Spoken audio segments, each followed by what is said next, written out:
je m'intéresse actuellement à Ludwig Wittgenstein, qui est un grand philosophe du XXe siècle, qui nous parle de changer de vie, et qui, pendant plusieurs années, alors qu'il était professeur à Cambridge, etc., il s'est mis instituteur dans un village autrichien, je crois même également en Norvège.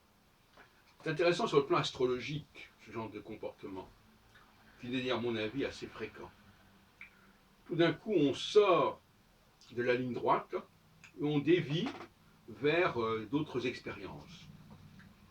Moi-même, par exemple, en 68, j'ai décidé d'aller vivre une expérience israélienne pendant 1 an et demi. Et c'est un sentiment comme ça de renaissance, de dépaysement linguistique, géographique, relationnel, social, est assez excitant. Généralement, ce genre d'expérience ne dure pas indéfiniment.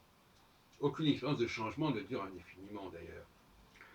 Alors, le changement peut être dans les deux sens, évidemment. Quand on est déjà dans une situation de changement, c'est un changement de revenir à la situation de départ. Évidemment, on peut jouer sur les mots là-dessus. Et par ailleurs, mon affinité pour Wittgenstein est liée aussi à son rapport au langage. Récemment encore, j'ai beaucoup parlé dans un dernier café philo du métalangage, des pièges du langage, des pièges de la sémantique, mais surtout du métalangage, c'est-à-dire qu'il faut prendre conscience que dans bien des cas, les mots qu'on utilise sont purement aléatoires, purement arbitraires, et qu'il ne s'agit pas d'en tirer des conséquences, comme par exemple les astrologues qui vont dire si tu es né sous le signe du bélier, ça veut dire ceci, ça veut dire cela. C'est simplement des emprunts à une tradition des calendriers, des livres d'heures, et qui ne saurait en aucune façon constituer un savoir à part entière.